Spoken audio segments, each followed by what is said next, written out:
حي على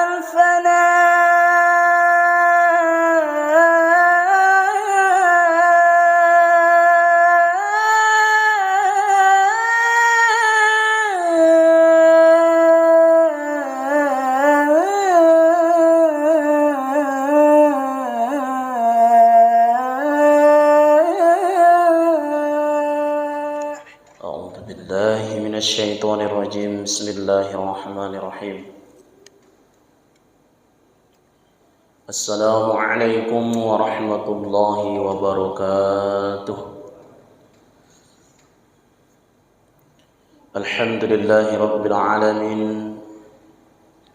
وبه نستعين على أمور الدنيا والدين، وحده والصلاة والسلام على رسول الله أجمعين. أشهد أن لا إله إلا الله وأشهد أن محمد عبده ورسوله. اللهم صل على سيدنا محمد وعلى آل سيدنا محمد.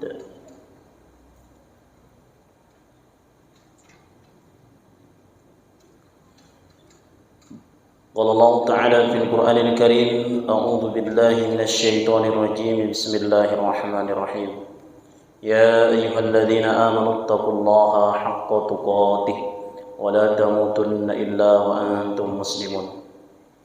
Para bapak ibu hadirin jamaah salat zuhur yang semoga dirahmati Allah Subhanahu wa taala. Kalau kita baca Quran surah Qaf ayat yang ke-9, A'udzu billahi minasyaitonir rajim. Wa nazzalna minas samaa'i maa'an mubarakan fa anbatna bihi jannatin wa habbal hasid. Dan dari langit itu kami turunkan air hujan yang berkah. Lalu kemudian kami tumbuhkan dengan air hujan itu pepohonan yang rindang. Lalu kemudian kami tumbuhkan pula dengan air hujan itu biji-bijian yang dapat dipanen. Bapak Ibu yang dirahmati Allah Subhanahu wa taala. Ayat ini Masya Allah, kalau kita lihat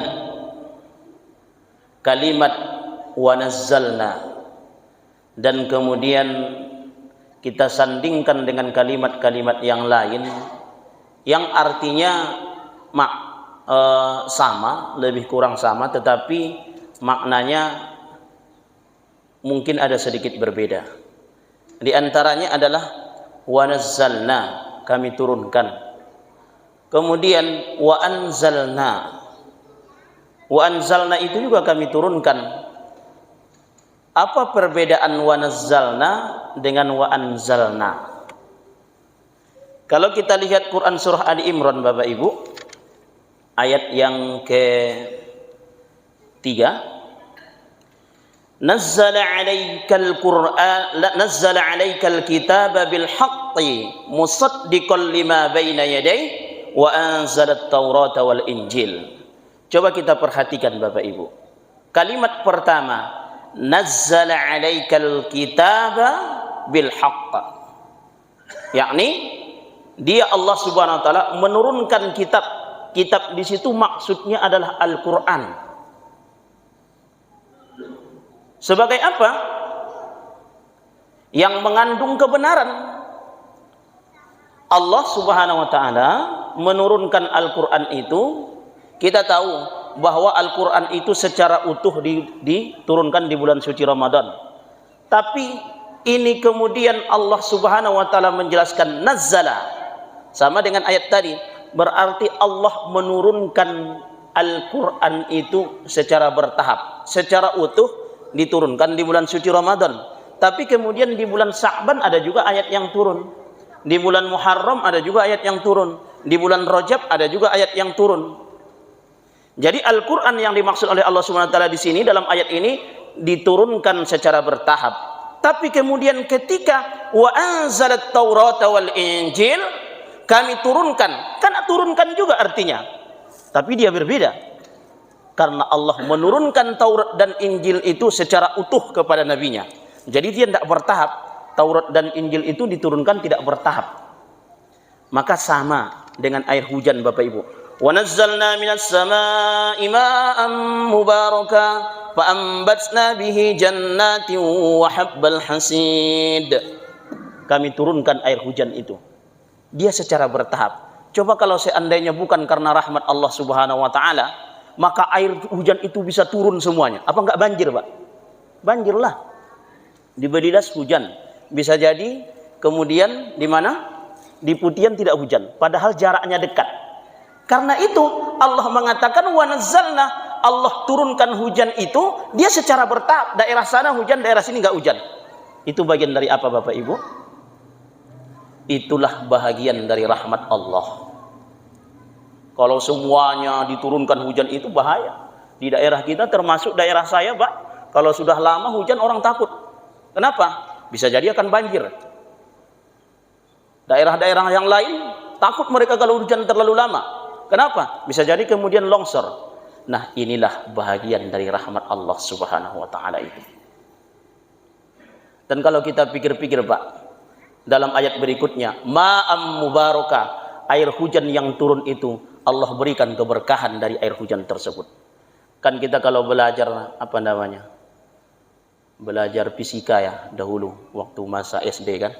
Katanya kan air hujan itu air laut yang kemudian naik, lalu kemudian apa namanya? Berubah menjadi awan ya. Awan karena tak tertahan angin maka turun hujan. Air laut itu kita yakini ya secara ilmu fisika ya, dan itu benar insya Allah. Air laut itu asalnya gimana? Asin tidak? Manis atau pahit? Air laut itu Pak? Asin.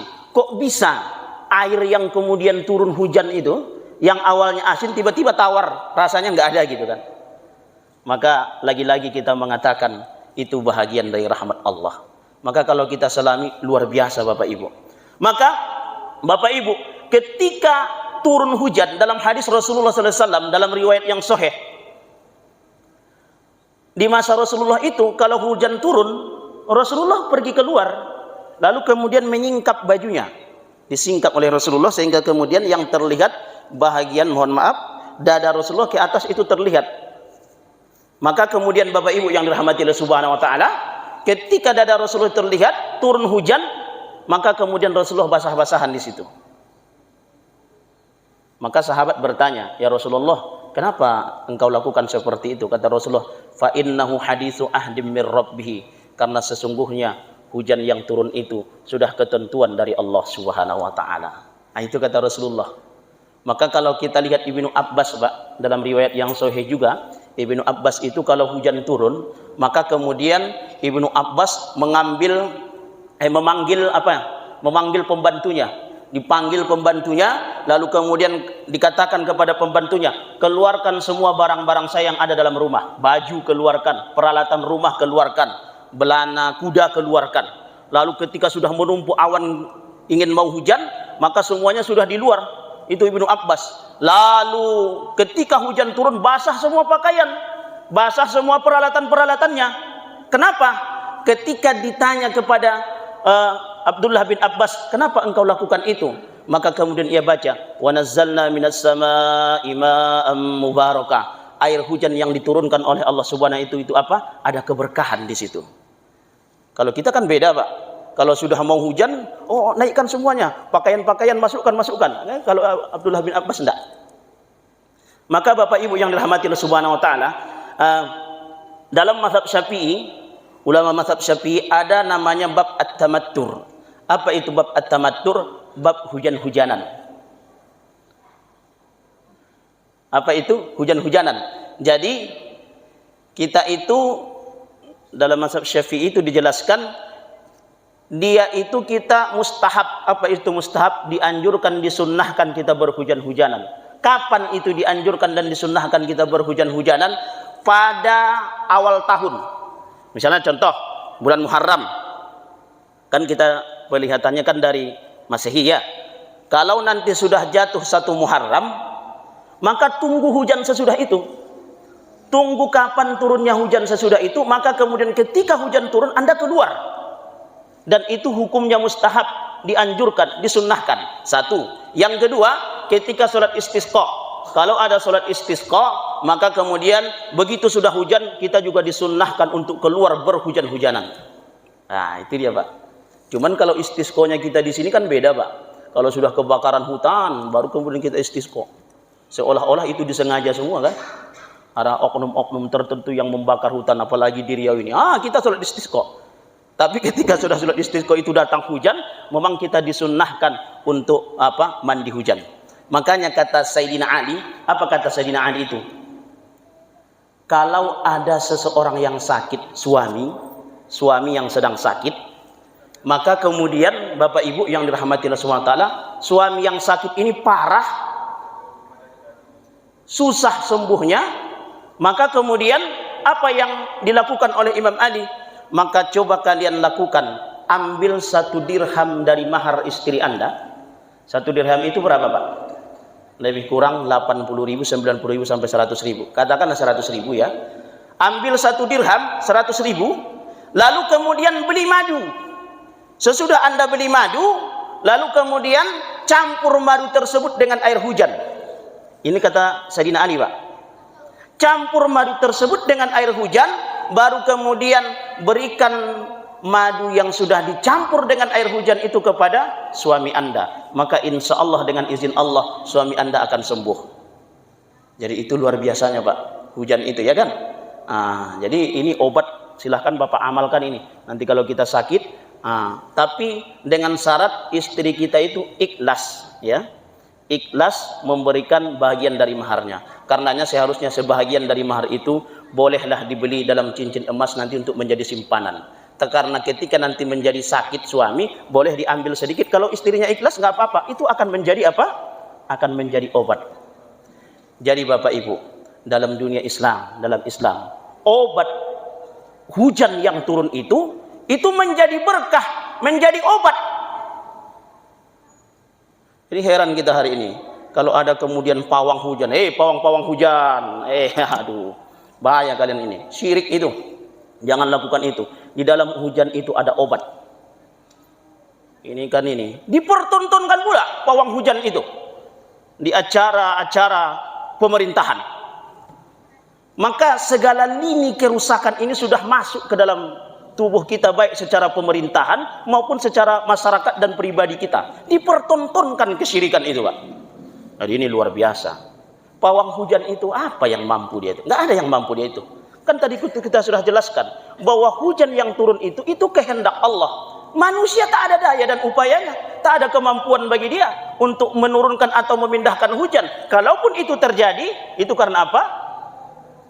Karena kehendak Allah. Maka pawang-pawang hujan, bertobatlah sebelum terlambat, karena ada saatnya nyawa Anda akan dicabut oleh Allah Subhanahu wa taala. Kalau Anda tidak taubat, maka kemudian Anda telah melakukan kesyirikan, dan ketika Anda melakukan kesyirikan, maka Allah akan membalas kesyirikan Anda itu dengan neraka. Maka kesimpulannya, kalau turun hujan, turun kita, Pak. Keluar kita dan kemudian memanfaatkan keberkahan yang Allah turunkan itu. Ini yang dapat saya sampaikan, semoga bermanfaat. Subhanakallahumma bihamdika asyhadu an la ilaha illa anta astaghfiruka wa atubu ilaik. Wassalamualaikum warahmatullahi wabarakatuh.